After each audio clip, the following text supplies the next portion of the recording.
shelters. I'm just leaving the Manassas Gap shelter. I was expecting this little uphill right away. Sorry, I'm breathing heavy.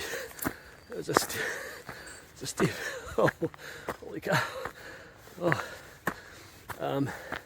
So 4.5 miles to the Whiskey Hollow shelter, which is where I'm going to take my first break of the day. It's a 13-mile day. Well, 12.9 officially. 12.9 trail miles. But there was 0.1 from the shelter to the trail. Whiskey Hollow is 0.3 off the trail, so that's another 0.6 down and back. And then however far off the Rod Hollow shelter is, which is where I'm going today. So more like closer to 14, probably at least 13.6, 13.7. Whew. Ah. Catch my breath. It's overcast this morning, nice and cool. Hope it stays overcast. Don't have to deal with the sun beating down on me like I have the last few days. I've got my fleece on just because it's a little chilly. It's not too bad though. I'll be taking this off at Whiskey Hollow, I'm pretty sure. And here we are coming upon the Whiskey Hollow shelter. Very nice, one of the newer shelters. A little picnic table there, of course. And very nice inside. Wow, they've even got glass or plexiglass up there for some light. That's cool. Let's take a quick peek inside. Very nice. Very kind of an Adirondack feel. Another picnic table up here in the shade. Super cool. Oh, they even put little metal plates so that people with alcohol stoves don't burn holes in the table. A nice little colorful pack sign. A bird flying around in here. Hey birdie, come out this way. Alright, found its way out. A little loft with a ladder. That's kind of nice. Looks very new. Very nice up here. There's the loft. It's very nice. Very nice and rustic. Got little pegs. Those are railroad spikes. Little pegs right here. The railroad spike. Hanging your pack on, what have you. Super nice. God, they've even stained it. Stained the wood. Little bench over here. Other places to cook. Those little metal plates. That's what those are for. Put your stove on there, especially alcohol stoves, because alcohol stoves, people almost always screw those up. They spill the fuel, and then it gets on the wood and causes a burn mark. So there you go. There's a sign telling you where the water is, which is there's a sign for the water. And the water is right down that path there, and I am going to get some water. Here is the Whiskey Hollow water source. Not a spring. As you can see, it's a creek running right down the hill. So basically I have to pick a spot, one of these like pools, like maybe right here, and scoop the water out. I gotta do that without getting wet, so I gotta stop filming so I can do this without dropping my phone in the water. I feel okay now. I had to put my bandana on, protect myself from the sun. My sunglasses, of course. So it's about 4.7 miles to a spring, which is a good distance. I usually like to take a break every 4 to 5 miles, because that's usually 2 to 3 hours, depending on my pace and the terrain. A lot of that's downhill. There's a little bit of an uphill for the next mile, maybe, and then it's like almost all flat or downhill. I'll take a break. I just take a long break here at the Whiskey Hollow shelter. I was here for like 50 minutes, retrieving water, filtering the water, preparing and eating lunch, cleaning up, signing the register, and then fiddling with my pack and get that sorted out. So it's pretty steep ahead of me, and I'm going to be huffing and puffing. So I'll check in later. I stopped at a creek a little while ago to wet down my bandana and my calf sleeves again because it was getting warm. And this day hiker, came the other direction. And she said, I have seen so many backpackers going the other way, the same way you're going. And I said, really? She goes, oh, I've seen at least 12. And she said, I hope you're not all staying at the same campsite tonight. And I said, well, if we are, it's going to be crowded. But I thought about it, and I'm like, no one's passed me today. The only way that many backpackers could have been between me and the next campsite is if either they've been ahead of me all day, which is possible, or they passed me at Whiskey Hollow, because Whiskey Hollow was far enough off trail that I couldn't see the trail. So, but 12 people? I was at Whiskey Hollow for 45 minutes, 50 minutes maybe. So, I mean, a few people could have passed, but 12? So maybe she's confusing people's day packs as backpackers. I'm hoping that she saw them early enough that they would have gotten to the Rod Hollow shelter, which is only less than 2 miles ahead here. They would have gotten there like, an hour ago. And they're pushing on to the next shelter, which I believe is the Sam Moore shelter, which is another 6.2 miles. Because why would you stop at a shelter at like 2 o'clock, when the next one's only 6.2 miles. And the next one is halfway through the roller coaster. So it allows you to do half the roller coaster and then, crash for the night at a shelter and then get up the next morning and do the other half of the roller coaster. So you're not having to do it all in one day.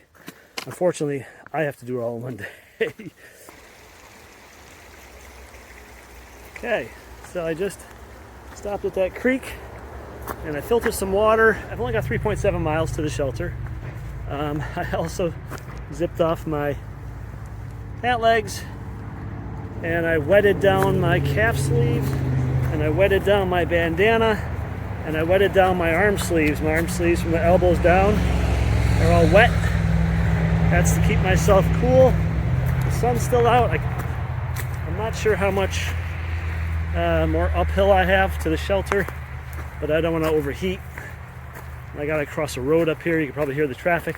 I may stop up ahead and have a snack. I'm not that hungry, but I meant to have a snack here, but there wasn't enough shade. There was nowhere good to sit. So yeah, so final push here, 3.7 miles to the shelter, and I'm done for today. Whew, another tough one.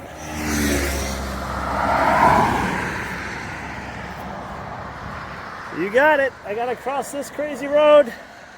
It's a divided highway. It's crazy. It's like 50 miles an hour, 60 miles an hour. All right, here I go. Cross the first lanes. All right, I made it to the median. Whoa.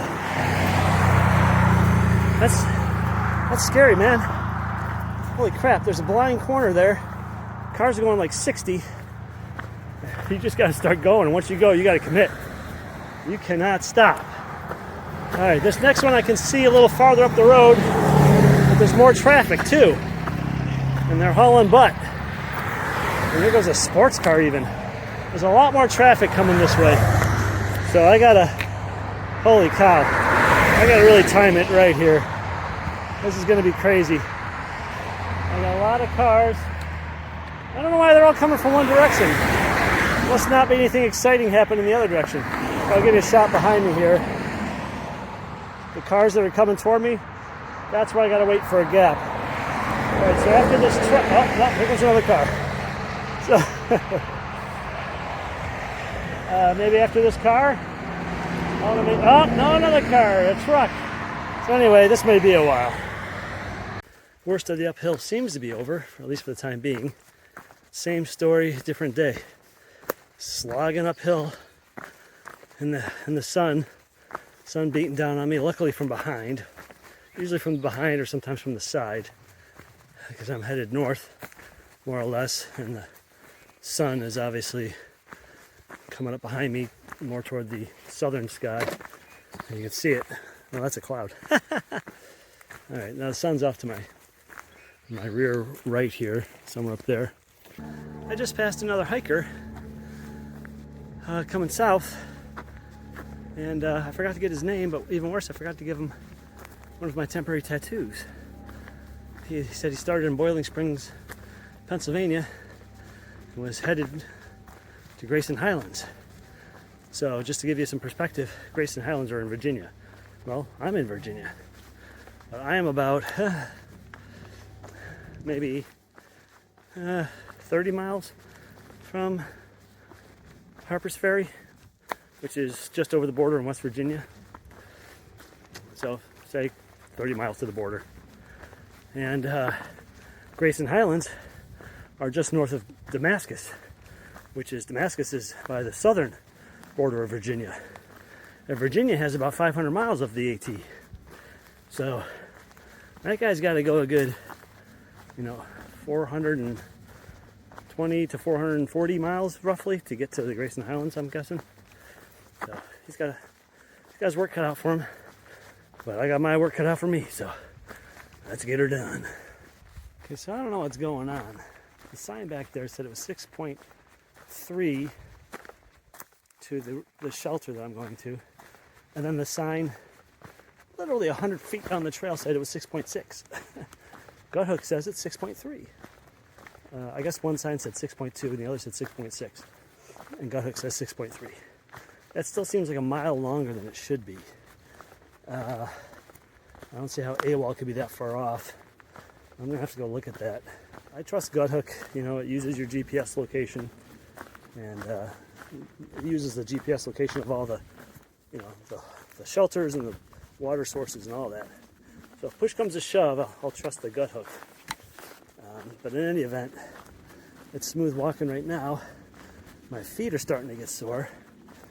My knees are a little tired.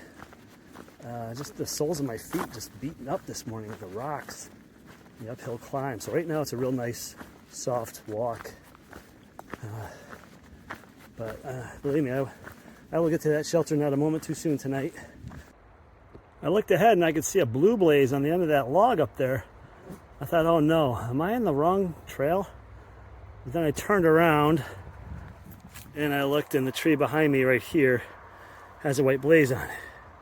So that's a good way to check to make sure you're still on the trail, is just turn around, see if you still have a white blaze behind you. You won't always, but sometimes you can see a white blaze somewhere behind you. Just reassure yourself that you're still on the Appalachian Trail and you haven't got off on one of the side trails. I see stuff like this fairly commonly, a log that looks like it's been chipped apart by something. I'm assuming an animal was digging in there for termites. Could have been a bear, could have been a raccoon, possum, but this is a fairly common sight on the trail. I always wonder what animal does that. A lot of deadfall along this stretch of trail, both sides of the trail. It's the old trees and brush that have been cleared or that came down in a storm, so-called blowdown, and the trail crews have to come out and cut the trees with chainsaws and push them to the side. So you'll see this in certain sections of forest where the trees are old and weak, or the ground has become unstable and the trees just topple over in storms. So thankfully the crews are on top of it and the trail is nice and clear. Look how much the hillsides have filled in just in the past few days. All the green on that hillside over there. The trees are starting to fill in. It's quite a difference from when I started 2 weeks ago, and it's even quite a difference from last week. So I'm thinking one more week and we will have lots and lots of shade. I don't know if this is someone's property or what, but it seems like a random place to do a lot of clear cutting. It's just right off the trail. I'm literally like 3 steps off the trail. So I don't know what they're doing there. I don't know if that's Forest Service or, like I said, a private landowner or what, but strange spot to have a bunch of stuff cut down. One of these funky gates you gotta go through.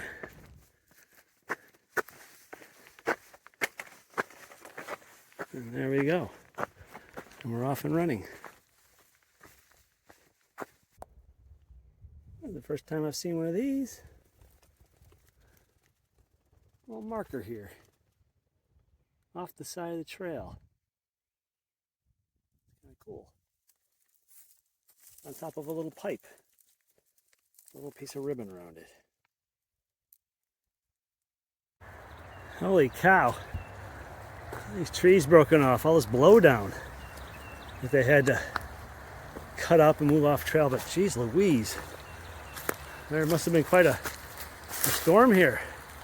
Knock all that stuff down. Wow, what a mess. Well, there's absolutely no mistaking that this used to be a dry stone wall. No mistaking that one. Or on this side. That's pretty pronounced wall there. Pretty cool. There's something you don't see often. Blazes that aren't painted on, but are nailed on. Some sort of pieces of plastic or metal. It's an interesting choice. Why would there be a shotgun shell in a forest where there is no hunting allowed? Good question. Yahoo! Holy hell. Iron Hollow Shelter, Whiskey Hollow, 9 miles. I just came on 9 miles. 9.2 from Whiskey Hollow from where I stopped for lunch. Alright, so we're just about there. Thank goodness, my feet are barking. Holy cow.